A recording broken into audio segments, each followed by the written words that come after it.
And let's go to the phones.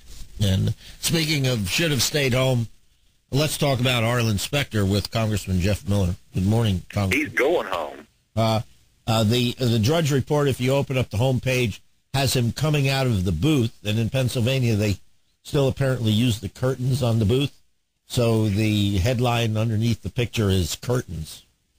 Yep, he's going home. And I'll tell you, the interesting thing is Joe Sestak, who I sit on the Armed Services Committee with, is way far left. I mean, they went with the liberal establishment candidate, so it's going to be interesting. I know Pat Toomey well, I know Joe Sestak well, but I think Pat Toomey wins that one going away. For General Electric, here is Ronald Reagan. Well, good evening. They're trying to portray these things as rejection of incumbents, but Sestak, as a congressman, didn't he vote for health care? He voted for TARP. He voted for cap and trade. He voted for the bailout. He voted for. So he did whatever Nancy Pelosi told him to. Which is exactly right, and you know that's why I'm saying the people. Of course, Specter, you know, he wounded himself mortally when he switched, and he knew that he could not beat Toomey in the primary, so he switched to hopefully keep himself clear in the Democratic primary, and you know, Sestak went after him. I wonder what certain people in Tallahassee are thinking as they watched Senator Specter go down in flames after he switched parties. Do you think our governor may be watching? Oh, I don't know. You know, he might have had a passing. I mean, I'll tell you, it was a masterful commercial that Sestak used against Specter when he said, you know, I switched because I, you know, could win. And that's precisely what Charlie has done. And it ain't going to work in this race any better than it did in Pennsylvania. Marco's got to get a picture of Governor Christ hugging Arlen Specter.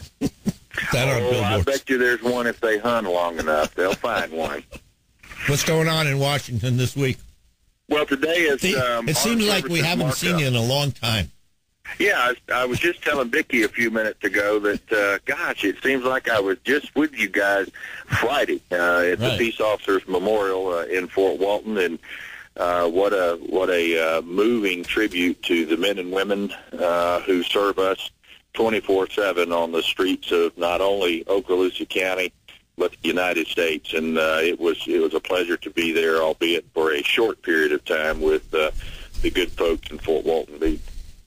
Well, and that's why we encourage other people to go. It is a very moving experience, and it brings home, especially when they read all those names from all over the country, not only from big cities but small towns, law enforcement officers who sacrifice, like our men and women in the military, to protect us. And you know, one of the things that amazed me, and I don't know if you noticed it when you were listening to them read the names off of the list, but how many officers had been killed in Puerto Rico. Yeah. It's, you know, and of course there were a lot that were killed in Washington State. They lost 4 at one time. Right. That's usually those things when, you know, it was some big incident that.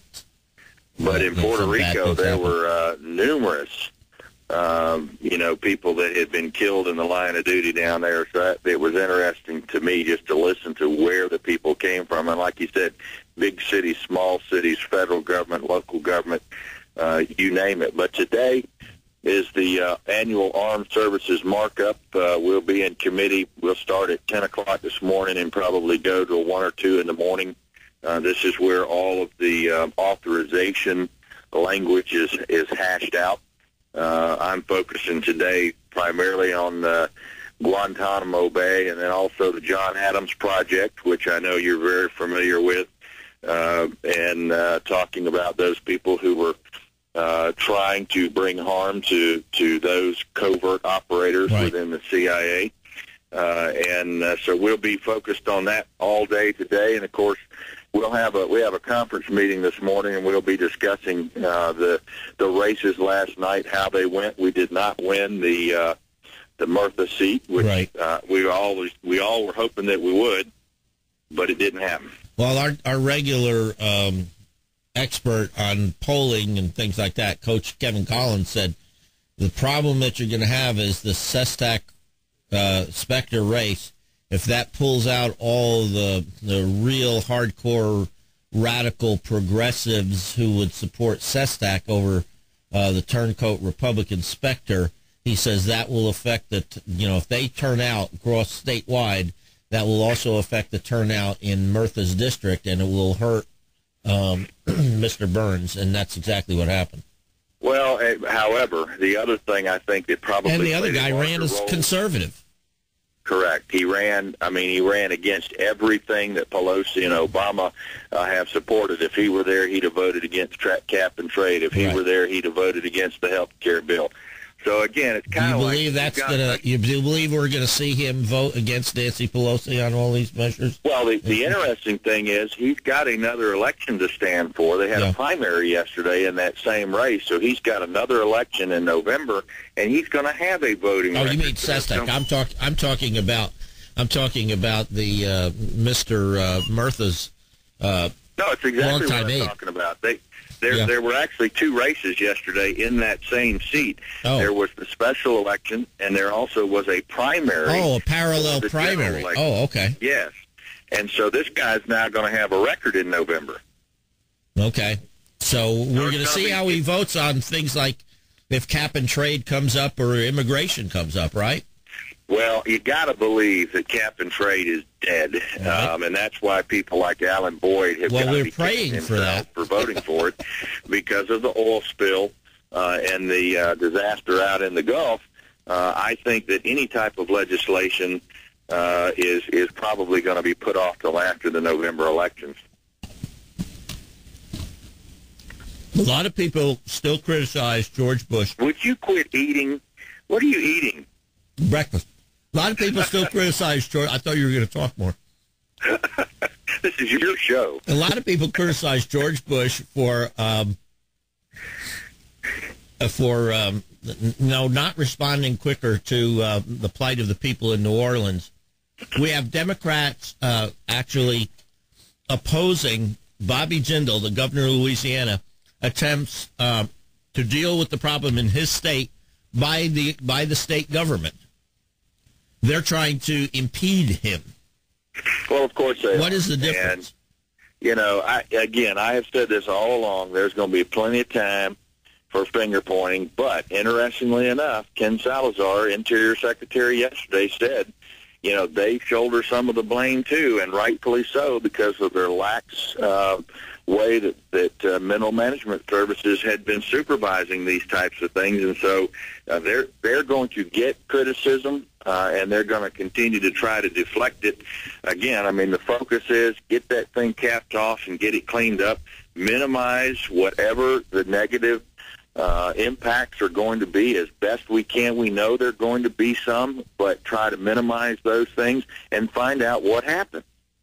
Well, I just started the day off with a story. I'm spreading the rumor that the tar balls that they found, the Coast Guard found on the beach in Key West, have now been, it was curious that they were packaged in little plastic bags with a little piece of paper written in Chinese that these tar balls were from the BP well. Well, so I'm spreading that rumor.